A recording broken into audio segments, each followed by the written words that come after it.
आमची माती आमची माणसं, आमची माती आमची माणसं.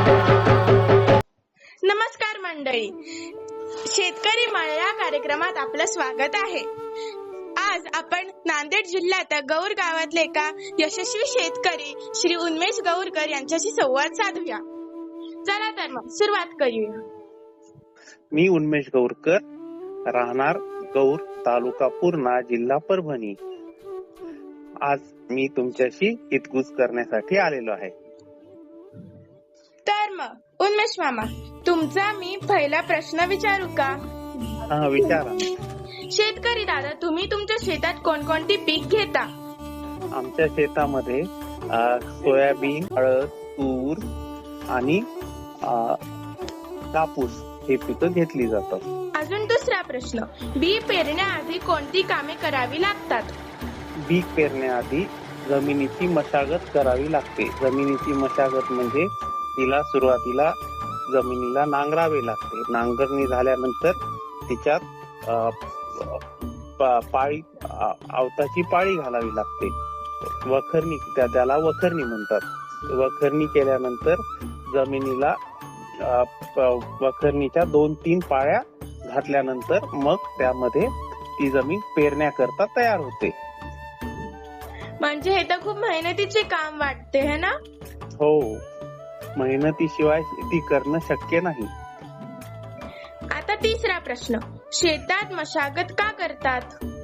शेतात मशागत यासाठी करतात की जे आपण पेरणार आहोत त्या पिकांना, म्हणजे आपण आता समजा सोयाबीन पेरणार आहोत, तर सोयाबीन पेरण्यापूर्वी ते सोयाबीन पेरण्यासाठी एकतर ते शेत भुसभुशीत आणि मऊ असलं पाहिजे आणि त्याच्यात कुठल्याही प्रकारचा कचरा असला नाही पाहिजे, जो पेरताना पेरणी यंत्रात अडकणार नाही. दुसरी म्हणजे पेरणी करताना जमिनीमध्ये हवा, पाणी आणि इतर खतं हे नीट चांगल्या प्रकारे मिसळल्या जावेत आणि ते सगळे पिकांना उपलब्ध व्हावेत, म्हणून शेतामध्ये मशागत केली जाते.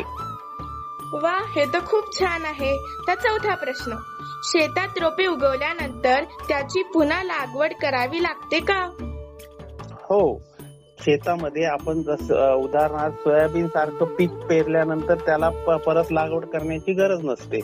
परंतु कापूस, हळद यासारखी पिकं जर लावले आपण किंवा एखाद्या फळाचे झाडं वगैरे लावले तर त्यामध्ये 100% झाड पूर्ण येत नसतात. तर अशा परिस्थितीमध्ये वेगवेगळ्या प्रकारच्या झाडांमध्ये चुका होतात. म्हणजे त्या जागा ते न उगवलेले बी किंवा ज्या जागी एखादं रोप उगवलं नाही त्या जागी आपल्याला परत नवीन बी लावावं लागतं. म्हणजे तुम्ही एवढे सगळे झाडं लावतात आणि या पिकांसाठी तुम्ही कोणत्या खताचा वापर करता? साधारणपणे माझ्या शेतामध्ये मी सेंद्रिय पद्धतीने शेती करतो. त्यामध्ये जीवाणू खते, झिरो बजेटचे जीवामृत, दशपर्णी अर्क वगैरे सारखे खतं वापरतो. कधी कधी पोषक कमी पडल्यास मायक्रोन्यूट्रियन्स वगैरे द्यावे लागतात. हो का? मग धान्य शेतात तयार झाल्यावर प्रथम काय करावे लागते? धान्य शेतात तयार झाल्यानंतर प्रत्येक धान्याची वेगवेगळी प्रोसेस आहे. जसं सोयाबीन तयार झाल्यावर सोयाबीन वाळले की त्याला कापणी करून आधी त्याला काढून एके ठिकाणी गोळा करावे लागते.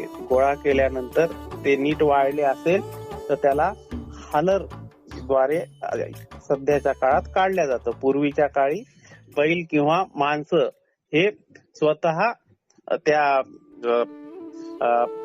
पिकाच्या भोवती मळणी करत असत. म्हणजे बैलांच्या पायाने ते तुडून त्या धान्यातले दाणे बाहेर काढले जात असत. आणि कापसासारखे जे पिकं असतात त्याला वेचावे लागते आणि वेचून ते एके जागी गोळा केले जातात. आणि मग तुम्ही एवढे सगळे पिके लावता आणि त्यांची काळजी कशी करता?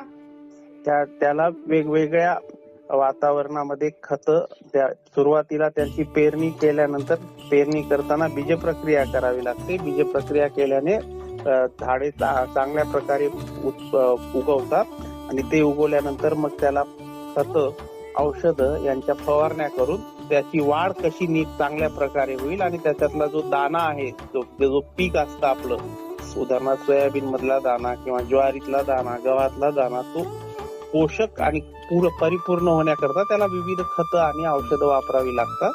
ती वापरल्यानंतर आपल्या शेतातलं पीक एकदम छान तयार होतं. आणि आता शेवटचे 3 महत्वाचे प्रश्न. धान्याची कापणी झाल्यावरती ते सर्व धान्य पिके कुठे ठेवता?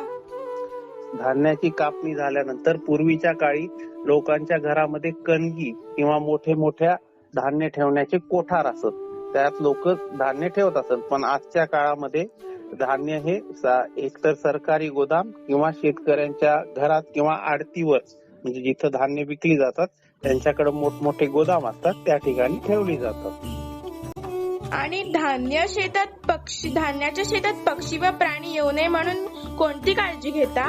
हा प्रश्न अतिशय चांगला आहे, कारण आजकाल वन्य प्राणी आणि पक्षी यांचा शेतातील धान्यांना खूप त्रास होतो. तर अशा वेळी धान्यावर पक्षी येऊ नयेत म्हणून धान्याच्या भोवती बुजगावणे किंवा विविध आवाज करणारे यंत्र किंवा शेताच्या भोवती हरिण, काळवीट अशी प्राणी येऊन ते धान्य पिकं खाऊ नयेत म्हणून तर ज्या शेतात पीक पेरलेलं आहे त्याच्या चारी बाजूने साड्या किंवा कपडे गुंडाळून किंवा तार लावून तिथं कंपाऊंड केलं जातं.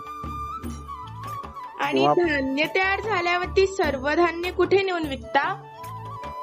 धान्य तयार झाल्यानंतर धान्य विकण्यासाठी एकतर जे आपलं सोयाबीन, ज्वारी, गव्हासारखे जे धान्य असतात किंवा डाळी, ते विकण्यासाठी प्रत्येक जिल्ह्याच्या ठिकाणी कृषी बाजार समित्या असतात. त्या कृषी बाजार समित्याच्या मार्फत जिल्ह्याच्या ठिकाणी विविध मोंढे म्हणजे शेतीचे माल खरेदी विक्री करणारे ठिकाणं चालवली जातात. त्या ठिकाणी अनेक रोख विक्री घेणारे आणि रिटेलर आणि होलसेलर असे दोन्ही प्रकारचे लोक असतात.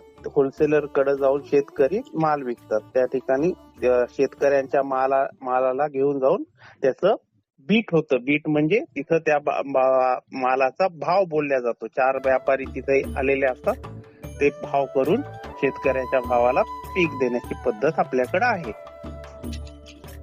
धन्यवाद शेतकरी दादा. शेतकरी आणि शेत हा आपल्या भारताचा, देशाचा कणा आहेत. आपल्या शेताबद्दल आम्हाला दिलेली माहिती खूप उपयोगी आहे. थँक्यू, धन्यवाद. आपल्या शेतीसाठी माझ्याकडून खूप शुभेच्छा. जय जवान जय किसान.